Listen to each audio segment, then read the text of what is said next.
সরকার বাড়ির সবাই নীলু আর কাসাইয়ের বিয়ের প্রস্তাব নিয়ে দত্তবাড়ি যাওয়ার সিদ্ধান্ত নেয়। হ্যাঁ বন্ধুরা, এমনটাই দেখা যাবে। বিস্তারিত জানতে ভিডিওটিকে লাইক দিয়ে চ্যানেলটি সাবস্ক্রাইব করে দেখতে থাকুন। গল্পের শুরুতেই দেখা যাবে দীপ ঝাঁপিকে দেখে বলে যে, ঝাঁপি, আমার সত্যি তোকে নিয়ে আজকে গর্ব হচ্ছে, কারণ আমি জানি কাসার ভালোটা তুই সব থেকে বেশি জানিস, বুঝিস, কারণ কাসার জন্য তুই সব থেকে বেশি ভাবিস। এরপরে সবাই বাড়িতে চলে আসে, আর এরপরে দীপের মা দেখতে পায় যে ডালাটা পরিবর্তন হয়ে গেছে।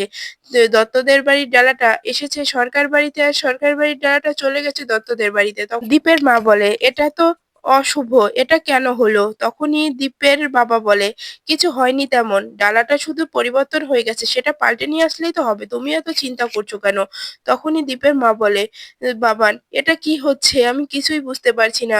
ডালাটা পরিবর্তন হওয়া মানেই তো একটা অশুভ লক্ষণ বোঝা যাচ্ছে। তখনই দেখা যায় যে দামোদর বলে, কোনো অশুভ বলতে কোনো জিনিস নেই। দীপ যে যা দত্তদের বাড়িতে গিয়ে ডালাটা পরিবর্তন করে নিয়ে আয়। তখনই দেখা যায় নীলু ওদের বাড়ি থেকে ডালাটা নিয়ে এসে বলে, আমি কি আসতে পারি দীপ?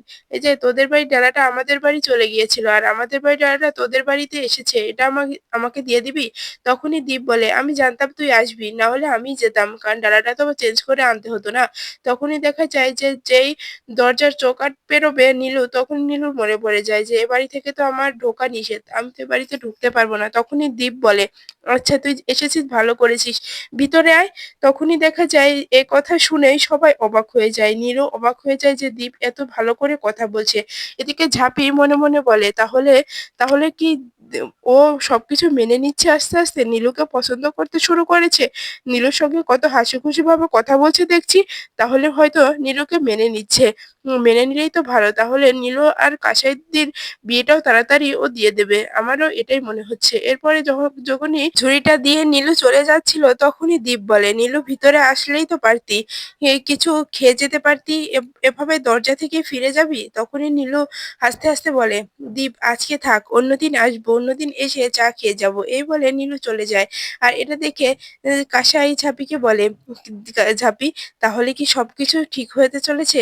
দাদাভাই নীলুকে পছন্দ করতে শুরু করেছে, দেখলি না নীলুকে কি সুন্দর ভালোভাবে কথা বলছে দাদাভাই, তাহলে হয়তো দাদাভাই নীলুকে খুব পছন্দ করতে শুরু করেছে। তখনই ঝাঁপি বলে, ঠিক বলেছো কাসাইদি, সেটা আমারও মনে হচ্ছে যে ও নীলুদাকে পছন্দ করতে শুরু করেছে। তখনই দেখা যায় কাসাই দীপকে যে জড়িয়ে ধরে বলে, দাদাভাই আমি খুব খুশি হয়েছি যে তুই তুই ওকে পছন্দ করতে শুরু করেছিস, তুই ওর সঙ্গে এত ভালো করে কথা বললি, আমি আজকে খুব খুশি রে দাদাভাই, তোর এই ব্যবহারটা আমি অনেক দিন থেকে আশা করেছি। তখনই দীপ বলে, কি করলাম আমি এমন যে তুই এতটা আদর করছিস আমাকে? এতটা খুশি হওয়ার কিছু হয়নি রে কাসাই, আমি জাস্ট ওর সঙ্গে একটু কথা বলেছি, অন্য তো কিছু বলিনি। তখনই দেখা যায় কাসাই কেঁদে দেয়। আর তখনই দীপ বলে, কাসাই এত কান্না করিস না, এত কাঁদছিস কেন, সবকিছু ঠিক হয়ে যাবে, তুই আমার উপরে ভরসা রাখ, আমি সবকিছু ঠিক করে দেব।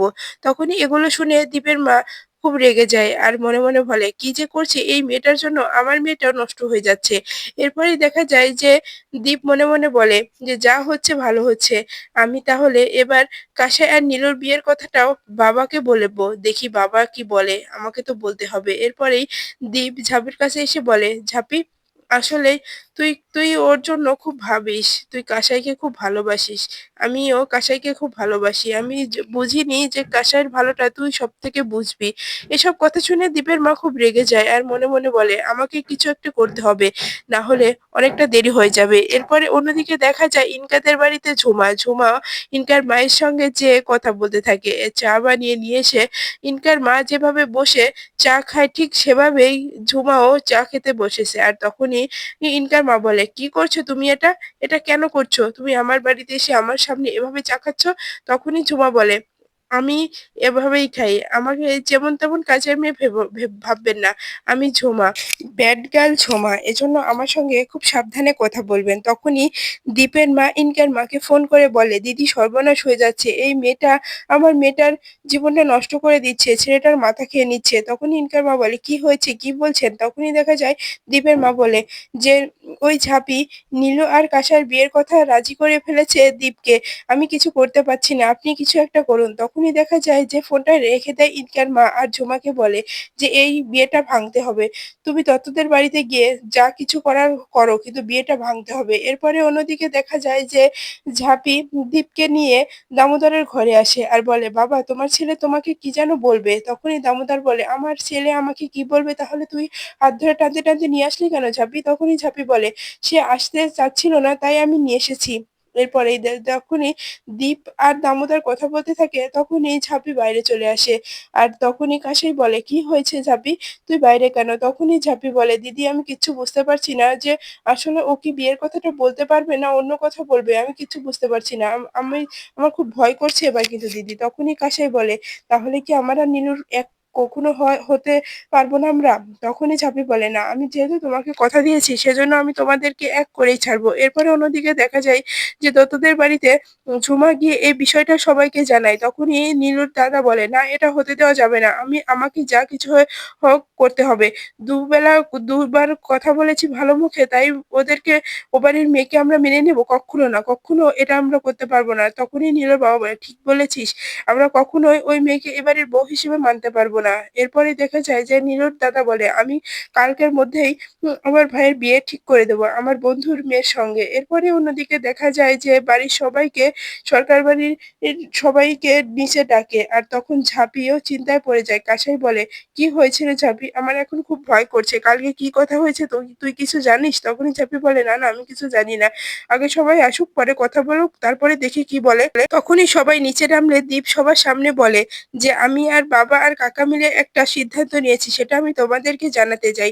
তখনই দেখা যায় যে দীপের মা বলে, "কি বাবা কি সিদ্ধান্ত নিয়েছিস?" তখনই দীপ বলে যে, "আসলে আমরা কাসার ভালোটা ভেবেই এই সিদ্ধান্তটা নিয়েছি যে নীলুর সঙ্গে কাসার বিয়ের প্রস্তাব নিয়ে আমরা দত্তদের বাড়িতে যাব।" কথাটা শুনেই কাসাই খুব খুশি হয়ে যায়, ঝাঁপিও খুব খুশি হয়ে যায়। এদিকে ময়ূরপঙ্খীও মনে, মনে ভাবে যে এতদিন পর তাহলে দুবারই এক হতে পারে।